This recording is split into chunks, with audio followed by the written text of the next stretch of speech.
Steph has talked about kind of taking some pressure off you with Ari kind of running point in some actions and playing off the ball. Just how do you think that will help when you reintegrate onto?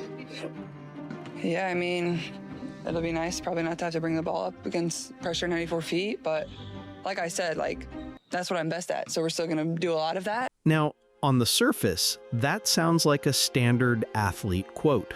Polite, professional, and completely harmless. But what if I told you that wasn't a throwaway line?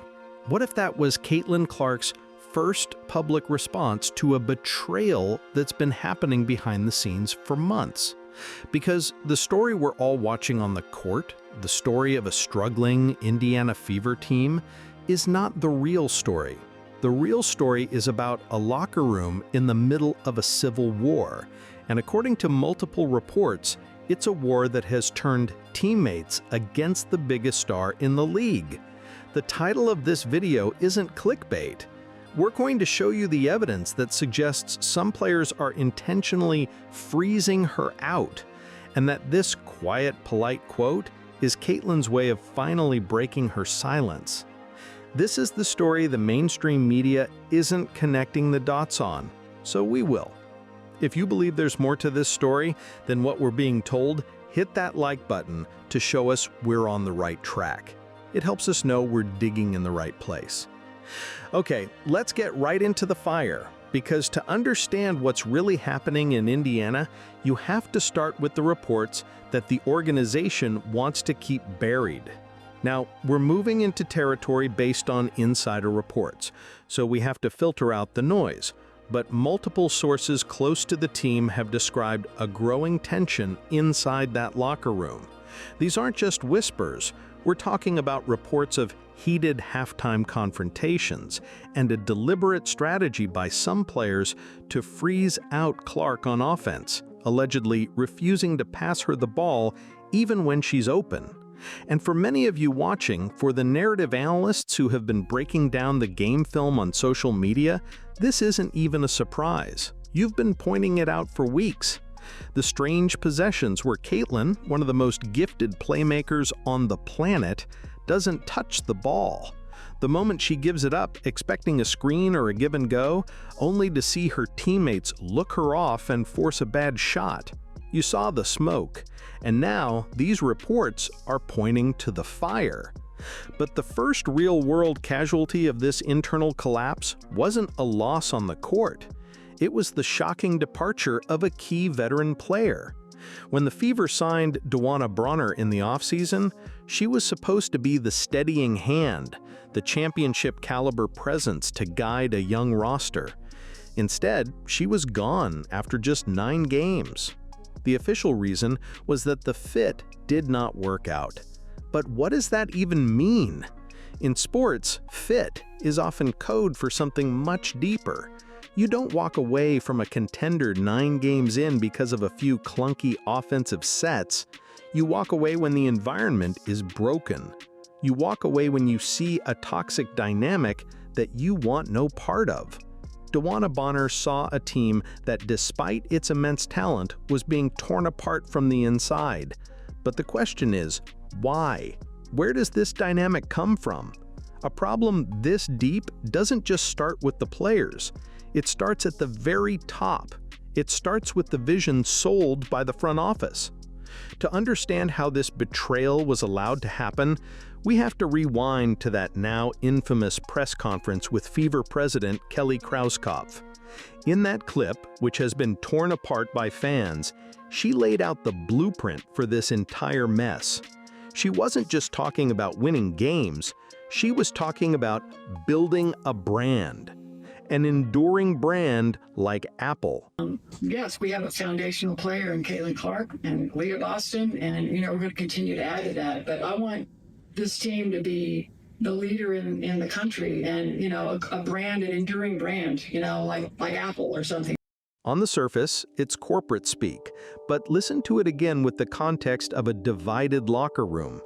The message it sends is that the team, the system, the logo is the product, not the generational player wearing it. It subtly diminishes the individual and elevates the collective. And in doing so, it gives cover to anyone, player or coach, who feels the need to prove that the team is more than just Caitlin Clark.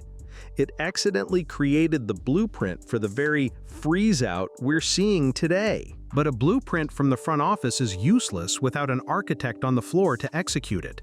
And this is where the story gets even more troubling. The person hired to build this new era, head coach Stephanie White, appears to have a coaching philosophy that is fundamentally at odds with letting a player like Caitlin Clark dominate the ball. Don't take my word for it. Just listen to how she described the Dallas Mavericks while doing commentary, specifically when their superstar, Luka Doncic, a player with a similar high-usage ball-dominant style to Clark, was off the floor. More than anything, we want to continue to be exactly what they are, a fun, fast-paced, up-tempo style of play. That ball is moving, it's popping, multiple players getting involved, and everyone stepping up. You can hear the admiration in her voice. She's describing her ideal form of basketball, an egalitarian system where the ball moves freely from player to player. And while that can be effective for some teams, it is the exact opposite of the system you run when you have a heliocentric, generational talent like Caitlin Clark.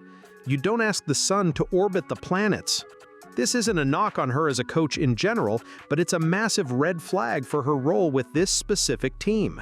She was hired to unleash Caitlin Clark, but her own words suggest she prefers a system that, by its very nature, limits players like her. Does that sound like the philosophy of a coach who is ready to build an entire offense around one player? It's a serious question. Let us know what you think in the comments below. This conflict in vision, from the president's branding goals down to the coach's on-court strategy, created the perfect storm. It created an environment where sidelining Caitlin Clark wasn't just possible, it was justifiable under the guise of good team basketball. So now we have all the pieces: a front office selling a team-first brand, a head coach whose philosophy favors a system that limits a superstar, and a locker room where tensions are reportedly boiling over. All of this brings us back to where we started. It brings us back to that one crucial quote from Caitlin Clark. Let's listen to it one more time. But now, hear it with the full weight of this context. This isn't just a player talking about strategy anymore. This is a player pushing back against an entire system designed to contain her. Steph has talked about kind of taking some pressure off you with Ari kind of running point and some actions and you playing off the ball. Just how do you think that will help when you reintegrate onto? Yeah, I mean, it'll be nice probably not to have to bring the ball up against pressure 94 feet, but like I said, that's what I'm best at, so we're still going to do a lot of that. Nice probably not to have to bring the ball up. That's her acknowledging the plan. She's saying, I hear you, I know what you're trying to do, but then comes the checkmate. But like I said, that's what I'm best at, so we're still going to do a lot of that. That is the sound of her breaking her silence. It's a polite, professional, and devastatingly effective power play. In one sentence, she publicly rejected the freeze-out, corrected her coaching strategy, and put the entire organization on notice. She drew a line in the sand and reminded everyone who the real gravitational center of this team is.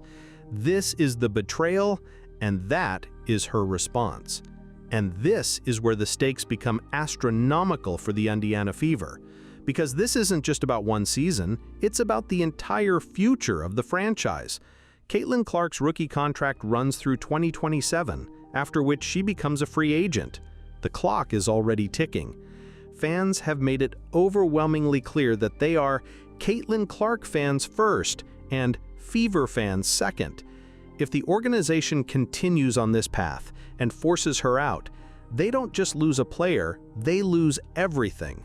The sold-out arenas, the record-breaking TV ratings, the 273% spike in franchise value, it all walks out the door with her. Kelly Krauskopf's dream of building the next Apple becomes a nightmare overnight as the franchise fades back into obscurity. This betrayal isn't just a locker room drama, it's the biggest gamble in WNBA history. The front office and coaching staff have chosen to bet against their superstar, and in doing so, they have put the entire future of their franchise on the line. Caitlin Clark has already made her move. The question now is whether the Fever will realize they're on the losing side of the board before it's too late. So what's your take on all this? What do you think the end game is for the Indiana Fever?